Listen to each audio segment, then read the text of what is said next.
Today, Jesus shares some provocative words about love and life and what it means to be in relationship with God and one another.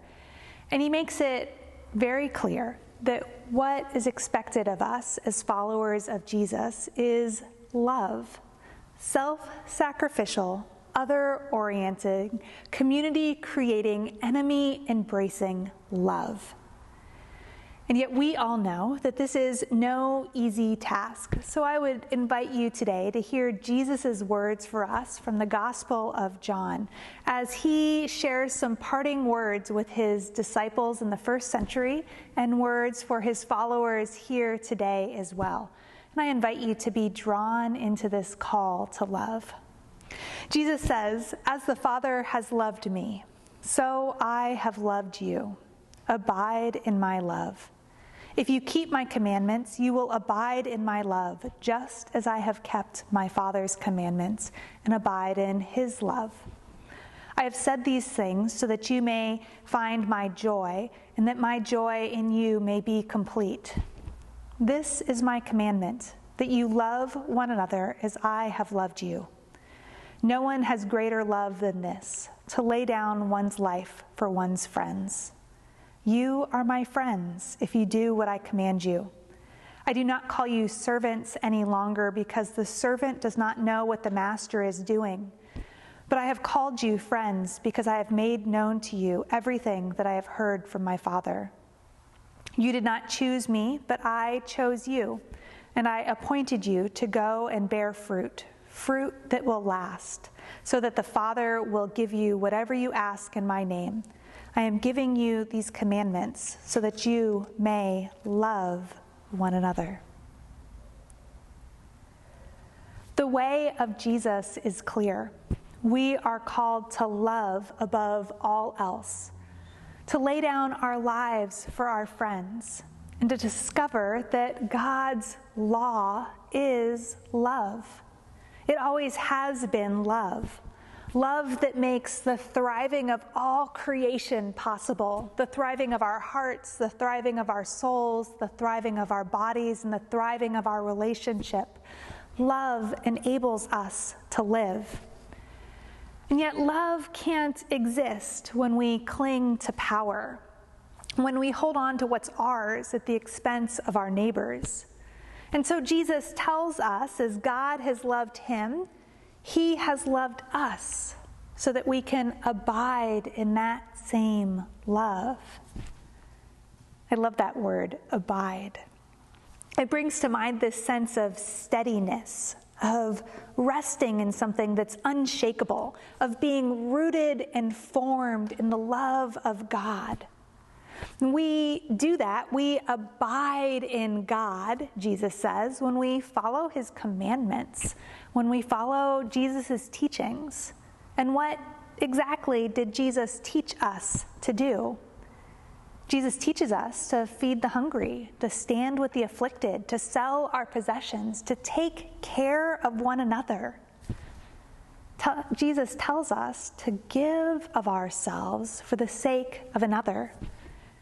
It sounds like a high calling, and it is, but we are told in another one of the Apostle John's letters that this commandment is not meant to be burdensome, but that is to fill us with joy.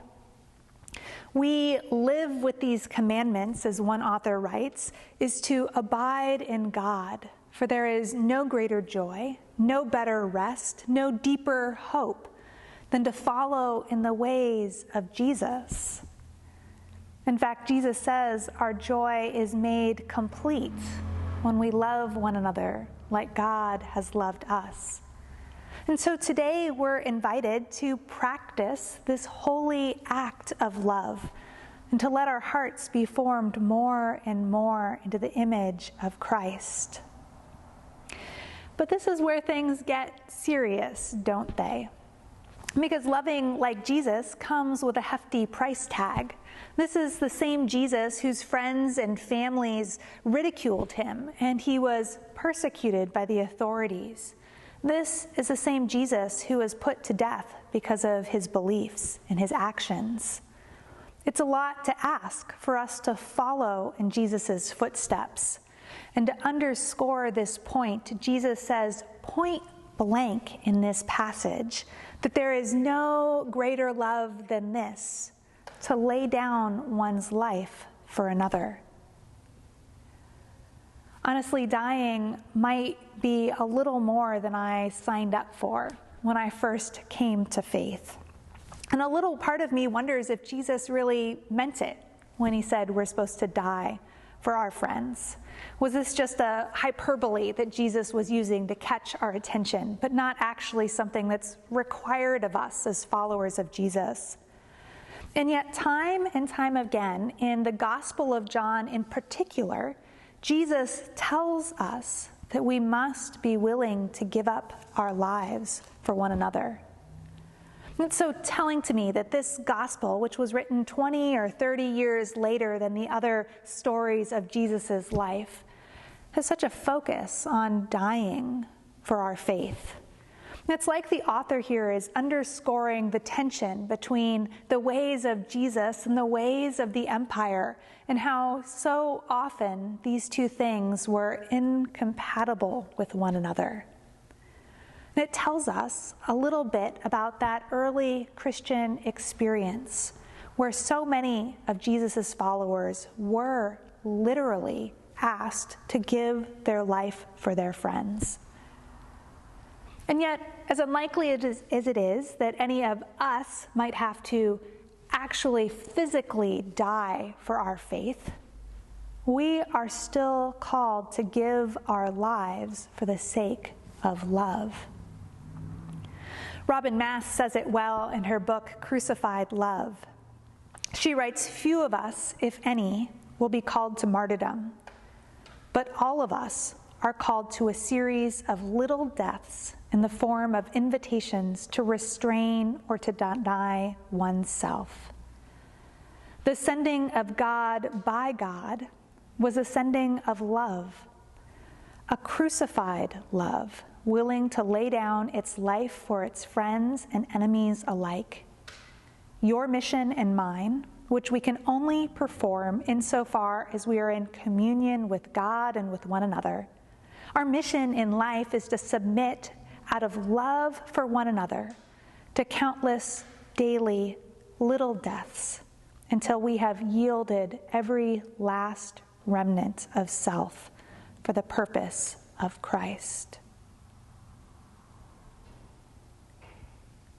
We are called to die daily to self, to give ourselves in these little ways for the sake of others, because this is how we share our love. This is the work we have been called to. It doesn't mean that we give and give and give of ourselves until there's nothing left. The purpose of loving others is not so that we would cease to exist, but so that all of creation, you, me, friend and enemy alike, would experience the fullness of life that God desires for each and every one of us. Think about it. Jesus' story didn't end with the cross, but was transformed by the empty tomb.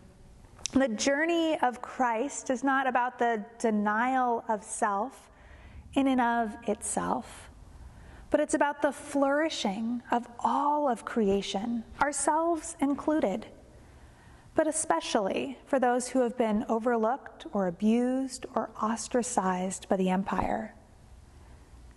And so we are called today to give ourselves in little deaths, in little ways, so that new life can take root in and around us, to lay down our own power and our own privilege and preferences to make room for others.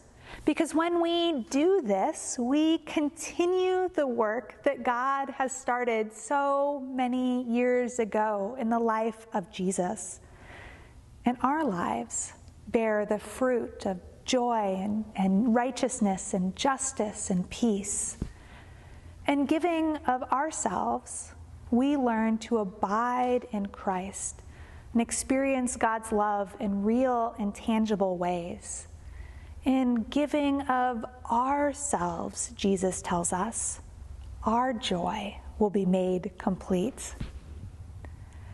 And I wonder, as we begin to navigate a new season of life together, where the church and it seems like the whole world is beginning to come back to life and regather in person again, I wonder what it looks like for us to give ourselves in little ways, to allow ourselves to suffer little deaths on behalf of those around us. What does it look like for us as a church to give ourselves for one another as we're navigating what it looks like to regather in person again? And COVID has impacted each of us so uniquely. In this past year, we've all had to make decisions about life and of relationships that have felt safe and appropriate and life-giving for each and every one of us. And yet, we are beginning to come back together again.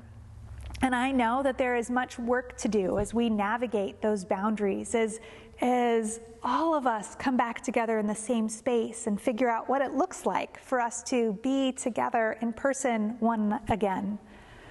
And it's hard when emotions are running so strong and when it's so easy and tempting to look down on people who've made different decisions than maybe you have this past year.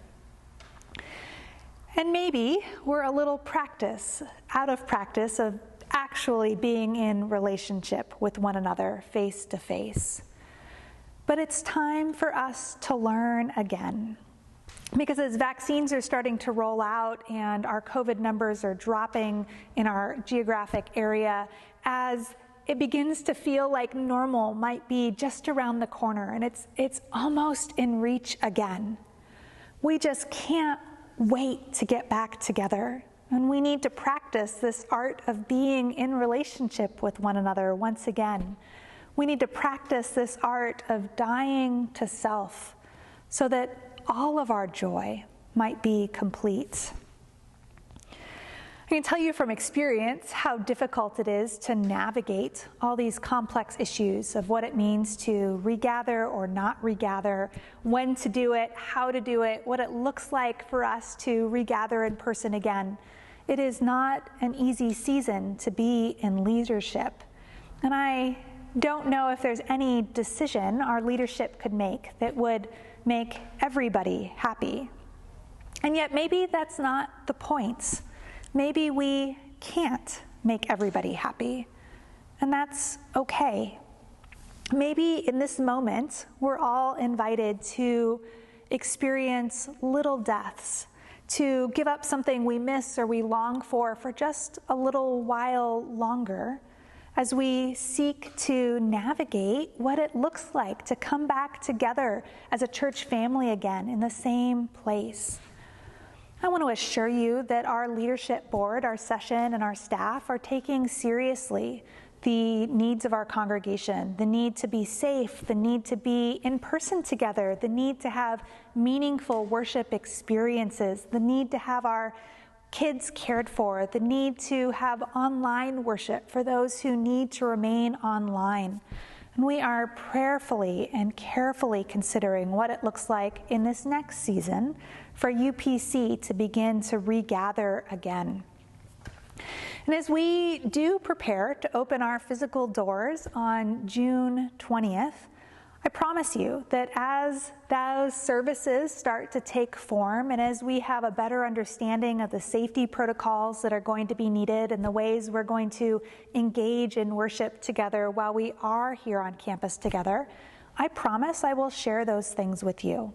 I will do my best to share the thought process behind why our leadership team has made the decisions that they are going to make, to share with you how we're going to be keeping you safe if you do choose to return to in-person worship, to share with you how we will continue to care for our children and our young ones as we're together, to share with you how we will continue to support those of you who remain online in this next season ahead.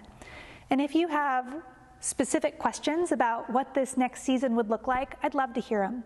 You're welcome to email them to me at renn@upcfresno.org. You can call the church office. You can contact the rest of staff or any one of our elders. And we'll do our best to address those questions and concerns so that all of you feel comfortable with what is happening and you're aware of how we are working together as a church to regather, and so that you can make the best decision possible for you and your own family as you are considering what you need to do in this next season.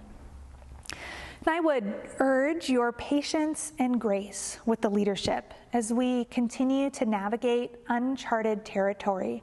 I know that we have not always done it perfectly, and we will continue to not do it perfectly, but we are doing our very best and know that it is with the greatest intention and heart that we are making the hard decisions that we are making.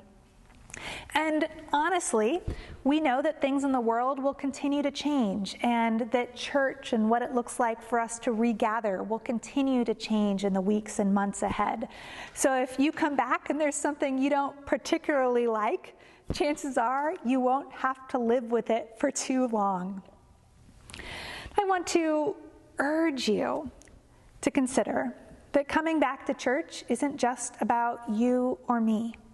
It's not just about what I've missed about church or what I need to get out of church in person again, but it's about what we as a community have to offer to all those people seeking God's love, those who are new to faith or are looking for a place to belong, that you have an important role in making this a place where people can come and experience God's boundless love.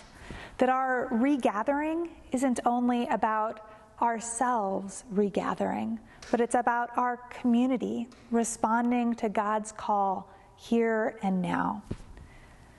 Jesus tells us that we have been chosen. You and I have been chosen so that our lives would bear good fruit.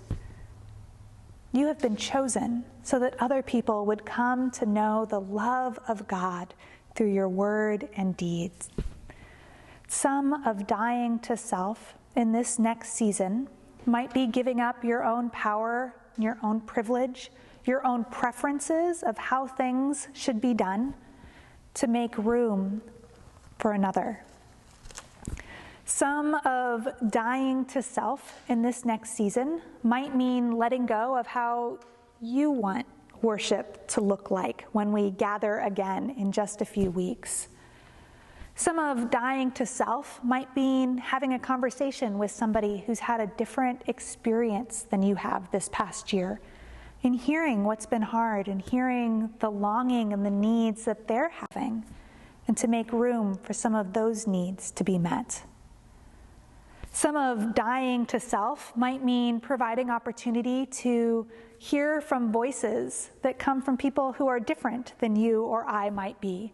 Somebody with a different skin color, somebody with a different sexual orientation, somebody with a different life experience.